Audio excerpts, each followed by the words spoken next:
Hey Twisters, and welcome everyone. So for today's video, I'm going to recount the 10 biggest stories of the 2022 NHL offseason. So for some of you out there, you might not follow the NHL every single day, even when the offseason is happening. So I wanted to make this video especially for you so you're all caught up as we get into October. It's just around the corner, and I hope you're looking forward to the upcoming season. And I want to know your thoughts, guys, in the comments down below. Which storyline has surprised you the most about this offseason, and let me know what other stories I might have missed, because yes, I did have to eliminate quite a few from this list.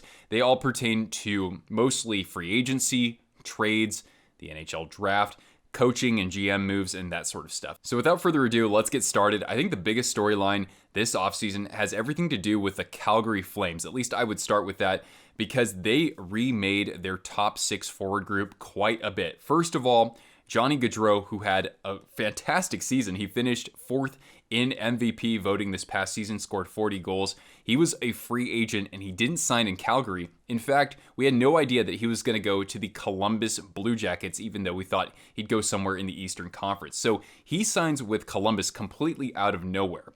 Then the Flames execute a trade with the Florida Panthers. So the Flames trade away Matthew Tkachuk, who had scored 42 goals and 104 points. And they deal him over to the Florida Panthers. They acquired Jonathan Huberdeau, who finished fifth in MVP voting and had 115 points of his own. Mackenzie Weegar, a very good defenseman to play maybe on a second pair, comes over with Huberdeau, and then they extend Huberdeau to a long-term deal. And this was certainly one of the biggest trades of this era, if not maybe the biggest. The Shea Weber trade for PK Subban is certainly up there as well, but I think this might even top it.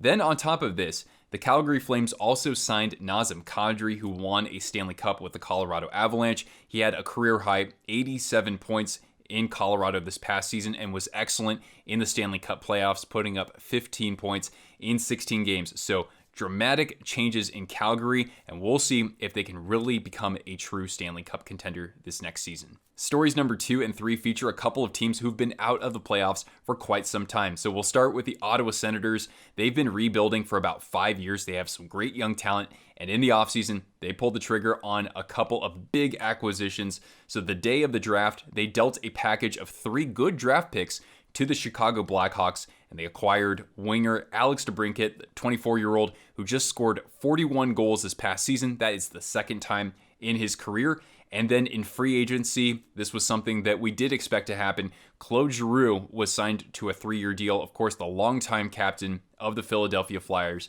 34 years old, 923 points in his career. He still had 21 goals this past year and is certainly productive and will certainly add a veteran presence to a great young core of forwards there in Ottawa. Story number 3 is all about this team here, the Detroit Red Wings. So they've missed the playoffs the last 6 seasons, but now that they actually have some really good young talent, general manager Steve Yzerman certainly went all in during free agency and also a trade that he made as well. So in free agency, they got second line center Andrew Copp. He had a career high 53 points this past season. Yzerman signed winger David Perron from the St. Louis Blues. He had 27 goals in 67 games this past season. He would probably play on a second line for the Wings.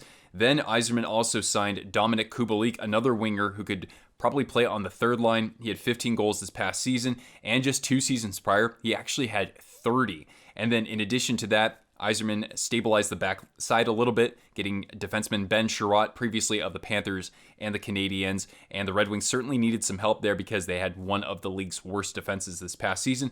Also, they bolstered their goaltending, getting Ville Husso in a trade with the St. Louis Blues. He had a great regular season. He did falter in the playoffs, but he is just getting into the prime of his career as an NHL goaltender, and he could at least split some starts with Alex Nedeljkovic in this upcoming year. As for the defending champion Colorado Avalanche, they had a ton of free agents to consider in this offseason, and I have to say they did actually a really good job in terms of signing the players that they needed to, the guys who could still contribute and do so for the foreseeable future, instead of overpaying for some players who might have been a flash in the pan this last season. So first of all, they signed Valeri Nichushkin and Arturi Lehkonen to great long-term deals or semi-long-term deals, and those guys had played magnificent for the Avs in the playoffs and could certainly have a good spot in the top 6 among the forward group. Then they extended defenseman Josh Manson, who they acquired at the trade deadline from the Anaheim Ducks. He was a great fit for the Avs and scored some clutch goals in the playoffs, so he's sticking around for another 4 years, and he bolsters, one of the best, if not the best, defensive core in the NHL. They also extended Darren Helm and Andrew Cogliano, who had a lot of sandpaper in the bottom 6, very gritty players. Really liked what I saw from Helm in particular in the playoffs. And as they make this video, they still have almost $4 million in cap space to play with if they wanted to bring in somebody like a Danton Heinen or an Evan Rodriguez. Now, on the downside, the Avs did lose a few players. I already talked about one of them. That was Nazem Kadri. So they do have a bit of a void at second line center right now. But other than that, I do think that they made the moves that they had to. So they shed Andrei Burakovsky. He had a career high 61 points this last season. But as we saw in the playoffs, the Avs actually have kind of a luxury. They have an embarrassment of riches at that winger position. That's why they extended Nichushkin and Arturi Lehkonen. So Burakovsky left to the Seattle Kraken, and Darcy Kemper, their goaltender who won most of their games in the playoffs, is on his way to Washington, and he's going to be making over $5 million annually over there. But the Avs, they didn't want to overpay for that because, as we saw with them, they don't have to have the best goaltending to win the Stanley Cup. If it's, competent goaltending, then they're as deadly as anybody else in the National Hockey League. And besides, they had to be extra careful with their cap management because after this upcoming season, Nathan MacKinnon will be an unrestricted free agent. And considering he's only making $6.3 million annually, this guy is due for a monstrous pay raise. Let's talk about one other team in particular here, and that's the Los Angeles Kings. They went a few years without making the playoffs, but they made it this past season, and they bolstered their lineup in the offseason by adding Kevin Fiala from the Minnesota Wild in a trade. So what happened was that the Wild, they were in a tight salary cap situation heading into this year and the foreseeable future, and so they dealt away their second leading scorer from this past season, Kevin Fiala, 26 years old. So this guy is right in the prime of his career. He had 33 goals and 52 assists for 85 points. Should definitely fit in with the Los Angeles Kings on a first or even a second line for LA. Now, as for the Minnesota Wild, they got some good draft picks in return. So they got Brock Faber, a former second round draft pick who was part of the World Juniors this past season with Team USA. And they also got the first round pick from the LA Kings in this year's draft, and they used that to draft Liam Ögren from Sweden. And then you take those prospects and you add on, of course, like Marco Rossi and Matt Boldy and Jesper Wallstedt from last year's draft as well. And that's why the Minnesota Wild have arguably the best prospect pool in the NHL. So it was a bit of a win for both teams. And speaking of prospects and the draft, this year's draft didn't exactly have the best draft class, but it certainly did have its storylines. So at the forefront of this, Shane Wright was expected to be the number 1 overall pick up until the last couple of weeks leading up until the draft. And so he actually fell 4th to the Seattle Kraken. And so the first 3 picks, well, we'll focus on the first 2 in particular. With the first pick, the Montreal Canadiens selected winger Juraj Slafkovský from Slovakia. And then after that, this was wild because everyone thought, okay, Shane Wright's next. Well, it turned out to be another Slovak. It was defenseman Simon Nemec to the New Jersey Devils. First of all, this was the first time in which a Slovak-born player was selected first overall.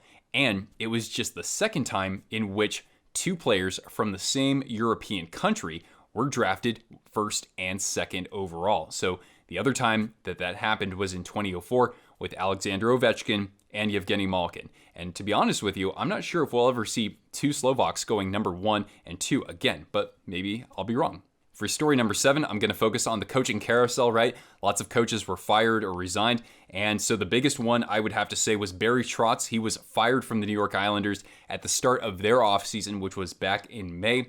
Now, this was a guy who took the hapless New York Islanders who couldn't consistently make the playoffs. Well, anyway, Trotz took them to 2 Eastern Conference Finals. They only lost to the Tampa Bay Lightning, who won the Cup both of those years, and Trotz had won a Stanley Cup with the Washington Capitals, so it was very surprising for most of us out there, and instead, Lane Lambert, who was an assistant under Trotz, will be the new head coach.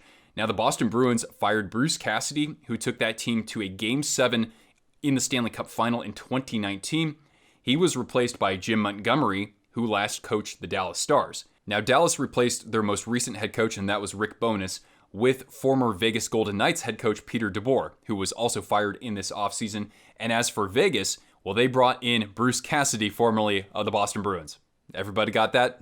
The Philadelphia Flyers also made a big head coaching splash in the offseason, so John Tortorella, who was most recently with the Columbus Blue Jackets, although he took a year off, is now the new bench boss in Philly. He won the 2004 Stanley Cup with the Tampa Bay Lightning, but looking at that roster for Philly, I don't really think he has all that much to work with for the foreseeable future. And to top that all off, we'll have new head coaches in San Jose, Winnipeg, Chicago, Detroit, and Florida to start this upcoming year. For storyline number 8, we turn our attention to the injury bug. So there are going to be a number of very key players to start this upcoming season injured. Some of them will be out for multiple months or even a majority of the season. I'm just going to highlight some of these players, although there are quite a few more. First of all, Montreal Canadiens, Carey Price recovering from knee surgery. General manager Kent Hughes has said that Price is unlikely to play this season.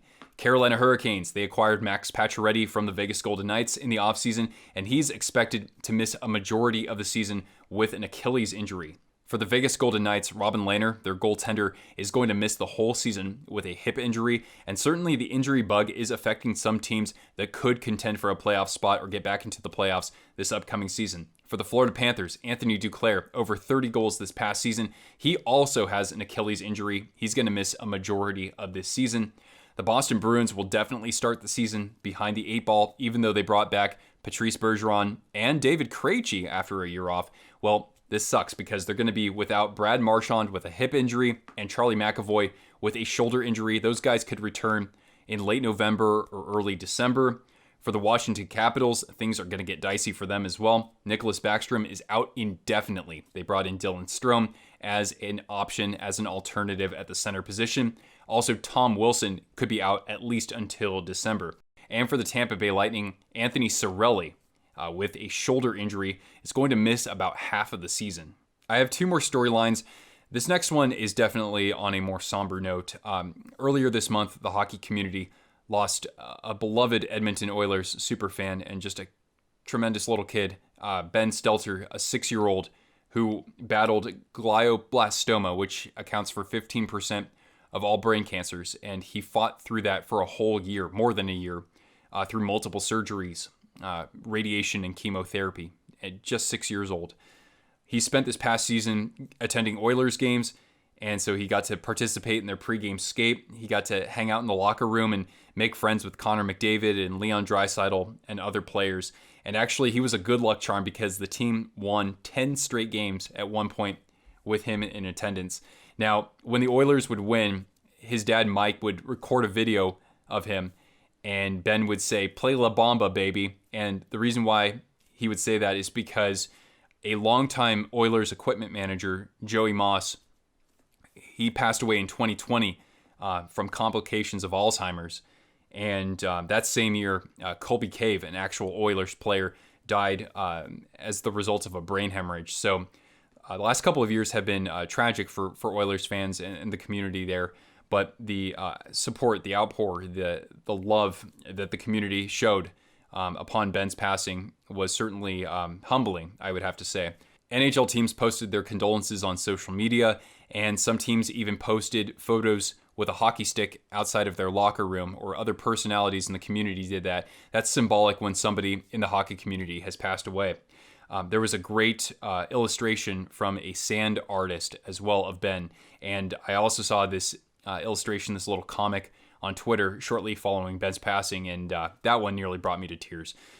So anyway, it's just wonderful that the community has rallied in support of the Stelters and the Edmonton Oilers, and a lot of them showed up when the Stelters had a funeral for Ben. The procession actually went to Rogers Arena where the Oilers play, and the public was allowed to gather there and even pay attention to a live stream in a celebration of life for Ben Stelter. And then for my last storyline, after the conclusion of the 2023-24 NHL season, Adidas will cut ties as the jersey producer for the NHL. So what that means is that we'll get a new producer beginning in 2024. Adidas had been the provider since 2017-2018 for the on-ice jerseys that the players wear, in addition to, of course, these retail jerseys here. So it's only been a handful of years.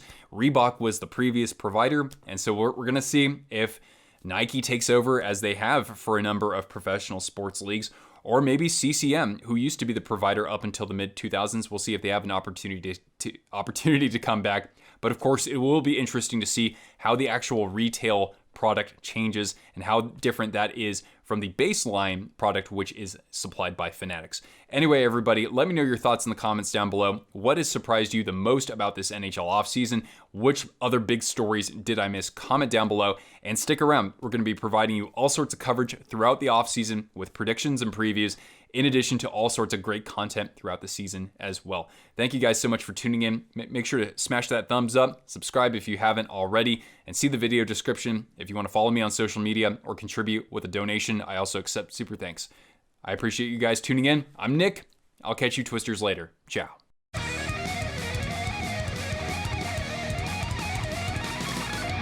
See this one right here? She always has to bother me when I'm making my videos. Oh boy. She wants something. You're gonna have to wait, Cortana. Just like we're waiting for October to come around.